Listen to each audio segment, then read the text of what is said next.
Hello friends, हमारे YouTube channel study and motivation में आप सबका स्वागत है साथियों। आप स्क्रीन पे देख सकते हैं राज्य शिक्षा केंद्र का ये पत्र है साथियों, और ये पत्र 10 फरवरी 2025 को जारी हो गया था साथियों। आप इसमें देखने वाले कि जो नवीन शिक्षा सत्र 2025-26 है उसमें शाला में नामांकन के संबंध में दिशा निर्देश जारी किए गए साथियों, क्योंकि 1 अप्रैल से नवीन शैक्षणिक सत्र प्रारंभ होना है साथियों। उसके संबंध में संपूर्ण दिशा निर्देश है। यह पत्र तो 6 पृष्ठों का है साथियों, आप तक पहुंच गया होगा, लेकिन जो महत्वपूर्ण बिंदु है केवल हम उन पर बात करेंगे, यानी जो समस्त बिंदु उन पर बात नहीं करेंगे, जो अत्यंत आवश्यक बिंदु है केवल उन पर बात करेंगे। जिसके अंतर्गत हम देखेंगे कि प्रवेश उत्सव में क्या क्या तैयारी करना है, उस दिन किस प्रकार के भोजन का आयोजन करना है, साथ ही कौन से बच्चे हैं जो प्रवेश योग्य रहेंगे, यानी एनईपी 2020 के अंतर्गत राष्ट्रीय शिक्षा नीति 2020 के अंतर्गत जो प्रावधान है उसके अंतर्गत कितनी उम्र होने पर बच्चे को कक्षा 1 में प्रवेश दिया जा सकता है, उसका नामांकन किया जा सकता है। साथ ही कक्षा 5 के बाद में कक्षा 6 में एवं 8 के बाद में कक्षा 9 में जो नामांकन होना है वो किस प्रकार से होना है। साथ ही इसके अंतर्गत हम देखने वाले हैं कि 2 से 8वीं तक के जो बच्चे हैं उनके नामांकन तथा 6 व 9 में जो प्रवेश है उसके संबंध में संपूर्ण जानकारी देखने वाले हैं। इसके अतिरिक्त जो शाला से बाहर रहते हैं जो बच्चे, यानी जो शाला से बाहर के बच्चे हैं उनका चिन्हांकन किस प्रकार से होना है उन पर भी हम बात करने वाले हैं साथियों। और वो बच्चे ड्रॉप बॉक्स में क्यों चले जाते हैं उनकी भी जानकारी हम साथियों देखने वाले हैं। तो साथियों आप विषय में देखेंगे तो आपको स्पष्ट लिखा हुआ दिखाई दे रहा है साथियों कि नवीन शिक्षा सत्र 2025-26 में शालाओं में नामांकन के संबंध में निर्देश। तो साथियों आप देख सकते हो कि यहाँ दिया गया है कि प्रारंभिक एवं माध्यमिक शिक्षा के लोकव्यापीकरण का मुख्य उद्देश्य 6 से 18 आयु वर्ग के बच्चों का कक्षा 1 से 12वीं तक 100% प्रवेश एवं उनकी गुणवत्ता युक्त शिक्षा सुनिश्चित करना है। वर्ष 2025-26 का अकादमिक सत्र 1 अप्रैल 2025 से प्रारंभ किया जा रहा है। इसका उद्देश्य यह है कि सत्र 2024-25 में कक्षा 1 से 7 में अध्ययनरत समस्त छात्र छात्राओं का कक्षा 2 से 8 में एवं 8वीं से 11वीं तक अध्ययनरत समस्त छात्र छात्राओं को 9 से 12 में 100% नामांकन की कार्रवाई 25 मार्च 2025 तक पूर्ण कर ली जाए। कक्षा 2 से 12वीं तक नामांकित समस्त छात्र छात्राओं की समग्र शिक्षा पोर्टल पर अद्यतन करने की कार्रवाई 31 मार्च तक पूर्ण की जाए। इस कार्य के लिए यह आवश्यक है कि कक्षा 1 में प्रवेश की प्रक्रिया 1 मार्च 2025 से प्रारंभ कर दी जाए, जिससे कक्षा 1 में प्रवेश योग्य छात्र एवं छात्राएं सत्र के प्रारंभ में समस्त शैक्षणिक से लाभान्वित हो सके। इस प्रकार साथियों आप देख सकते हो अब यहाँ पे दिया गया है कि नवीन शैक्षणिक सत्र का किस प्रकार से प्रचार प्रसार होना चाहिए साथियों। इसी के नीचे बिंदु दिया गया है, इस प्रकार से आप देख सकते हो। हम साथियों महत्वपूर्ण बिंदु पर बात कर लेते हैं साथियों। इसी क्रम में अगला बिंदु देखेंगे, दिया गया है कि बाल सभा का आयोजन 1 अप्रैल को प्रत्येक विद्यालय यथा प्राथमिक माध्यमिक विद्यालय में विशेष बाल सभा का आयोजन किया जाए, जिसमें उपस्थित अभिभावकों अप्रैल में छात्रों के नामांकन, उपस्थिति, छात्रों के उपलब्धि स्तर तथा शासन के समय समय पर जारी नवीन शैक्षणिक निर्देशों के साथ अध्ययन अध्यापन की प्रस्तावित कार्य योजना पर विस्तृत चर्चा की जाए। इस प्रकार साथियों देख सकते हैं। और शाला प्रबंधन समिति एवं पालकों की बैठक का आयोजन किया जाए, तो ये भी साथियों इसमें दिया गया है कि कब किया जाए उसका भी स्पष्ट लिखा है। इसी क्रम में साथियों हम आगे बढ़ते हैं। तो साथियों आप देख सकते हो प्रवेश उत्सव की हम बात करें तो प्रवेश उत्सव के संदर्भ में आप यहाँ पे देख सकते हो दिया गया है कि प्रवेश उत्सव 1 अप्रैल को प्रत्येक प्राथमिक माध्यमिक विद्यालय में प्रवेश उत्सव मनाया जाएगा एवं विशेष भोज यानी मध्याह्न भोजन का आयोजन किया जाएगा। विद्यार्थियों का प्रवेश 1 अप्रैल से प्रारंभ किया जाए। विद्यालय में नवीन प्रवेश लेने वाले छात्रों का शिक्षकों के द्वारा तिलक लगाकर स्वागत किया जाए। विद्यालय के वरिष्ठ छात्रों के द्वारा भी कनिष्ठ छात्रों का स्वागत किया जाए। 1 अप्रैल को ही उपस्थित समस्त छात्रों को निःशुल्क पाठ्य पुस्तक का वितरण सुनिश्चित किया जाए। इस प्रकार साथियों देख सकते हो 1 अप्रैल में क्या क्या कार्य संपन्न करना है। इसी क्रम में साथियों नामांकन की बात करें, यानी कक्षा 1 के नामांकन के संबंध में हम बात करें तो साथियों राष्ट्रीय शिक्षा नीति 2020 है, उसके संदर्भ में जो उम्र है उसका यहाँ पे साथियों आपको डिटेल मिल जाएगा। तो आप देख सकते हैं नंबर 5 नामांकन, कक्षा 1 में नामांकन। राष्ट्रीय शिक्षा नीति 2020 के अनुसार 6 वर्ष की आयु पूर्ण करने वाले प्रत्येक छात्र का कक्षा 1 में नामांकन अनिवार्य है। अतः शासन के निर्देशानुसार 30 सितंबर 2025 तक 6 वर्ष की आयु पूर्ण करने वाले छात्रों का मार्च माह में नामांकन पूर्ण कर लिया जाए। यानी साथियों इससे स्पष्ट होता है कि जो बच्चा मार्च माह में 5.5 का है, यानी 5.5 वर्ष का हो रहा है, 5 वर्ष 6 माह का हो रहा है, उस बच्चे का भी हम 1 अप्रैल की स्थिति में एडमिशन प्रवेश कर सकते हैं। यानी 5.5 या उससे अधिक उम्र होने पर छात्रों का कक्षा 1 में हम प्रवेश कर सकते हैं। इस प्रकार साथियों आप देख सकते हो यहाँ पे दिया गया है और उसकी आयु 6 वर्ष निश्चित की गई, जो 30 सितंबर 2025 यानी जो सत्र चलता रहता है उसके 30 सितंबर की स्थिति में 6 वर्ष उसकी आयु पूर्ण होना चाहिए। इसी क्रम में आप आगे देखेंगे तो इस कार्य हेतु समग्र शिक्षा पोर्टल एवं आंगनवाड़ी केंद्रों के माध्यम से कक्षा 1 में प्रवेश योग्य संभावित बच्चों की सूची प्राप्त की जा सकती है। कक्षा 1 में प्रवेश हेतु यदि जन्म प्रमाण पत्र उपलब्ध न हो तो वहां निम्नानुसार दस्तावेजों को बालक की आयु का सबूत समझा जाए।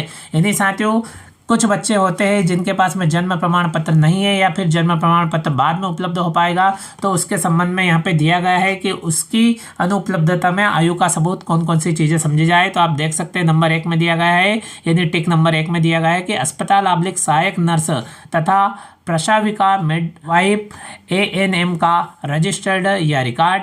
अगले राइट में आप देखेंगे नंबर 2 में तो आंगनवाड़ी का रिकॉर्ड। अगले राइट में नंबर 3 में देखेंगे तो पालक या अभिभावक द्वारा बालक की आयु का स्व घोषणा पत्र। यानी साथियों ये 3 चीज़ है जो जन्म प्रमाण पत्र की अनुपलब्धता में या जन्म प्रमाण पत्र संबंधी दस्तावेज न होने की स्थिति में इन चीज़ों को हम मान सकते हैं, यानी उसका सबूत मान सकते हैं। आगे दिया है कि बशर्ते है कि बालक के पालक या अभिभावक को बालक की जन्म तिथि के सत्यापन का प्रमाण पत्र क्षेत्र के स्थानीय प्राधिकारी, नगरीय स्थानीय निकाय या पंचायत जहां भी वह रहता है या रहती है के निर्वाचित किसी प्रतिनिधि से प्रवेश के 6 माह के भीतर प्रस्तुत करना होगा।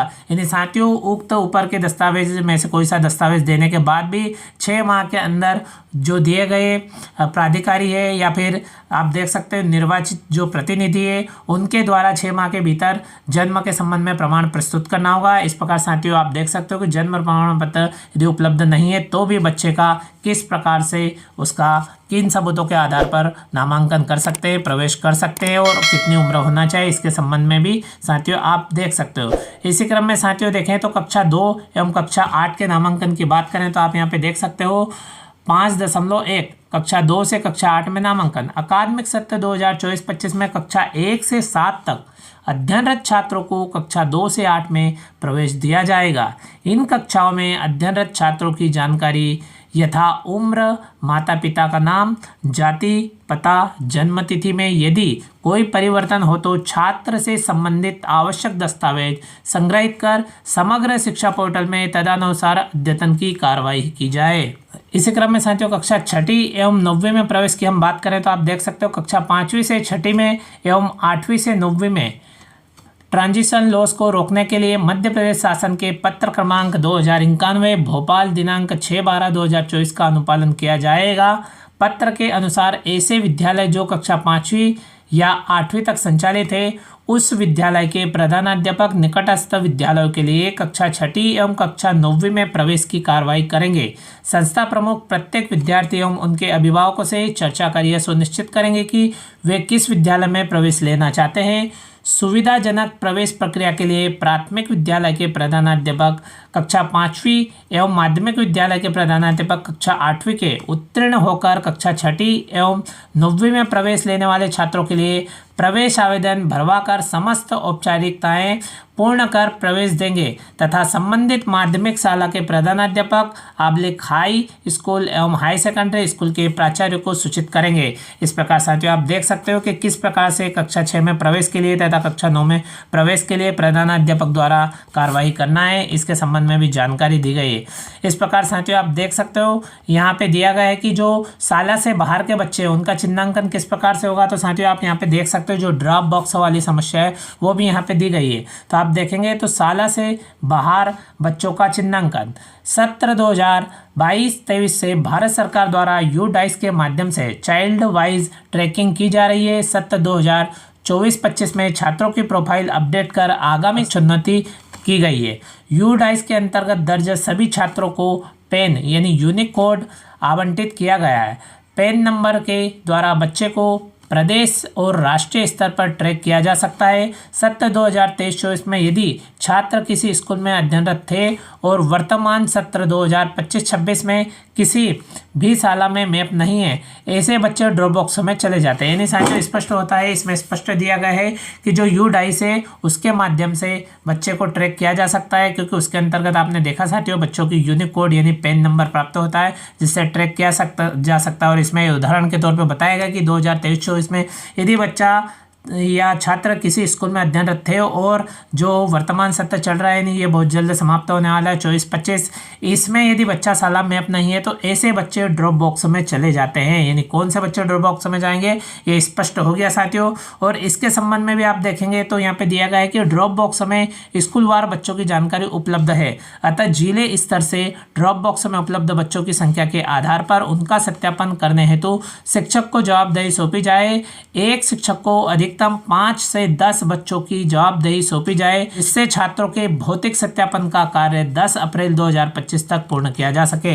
इस प्रकार साथियों आप देख सकते हो इस पत्र में संपूर्ण महत्वपूर्ण जानकारी जो थी उस पर हमने चर्चा की साथियों। इस प्रकार साथियों यह कार्य समय पे हो जाएगा, जिससे बच्चे को जो योजनाओं का लाभ मिलने वाला है उनका लाभ समय पर मिल सके। यहाँ पे दिया भी गया है साथियों कि योजना के तहत पात्र विद्यार्थियों का निर्धारण, प्रवेशित विद्यार्थियों को पात्रता के आधार पर प्रदान की जाने वाली सुविधाएं यथा पाठ्यपुस्तक, छात्रवृत्ति, साइकिल इत्यादि का निर्धारण पोर्टल पर प्रविष्टि उपरांत किया जाएगा। समग्र शिक्षा पोर्टल पर डाटा अद्यतन की कार्रवाई पूर्ण की जाए।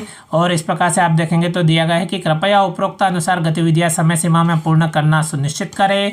और संचालक महोदय राज्य शिक्षा केंद्र का यह पत्र साथियों और 10 फरवरी 2025 को जारी किया गया। इस प्रकार से साथियों देखा कि इस पत्र में राज्य शिक्षा केंद्र द्वारा जो नवीन शैक्षणिक सत्र है 2025-26 उसमें नामांकन के संबंध में संपूर्ण जानकारी प्रदान की, प्रवेश उत्सव के संबंध में संपूर्ण जानकारी प्रदान की और कितनी उम्र होने पर बच्चे का नामांकन किया जा सकता है साथियों।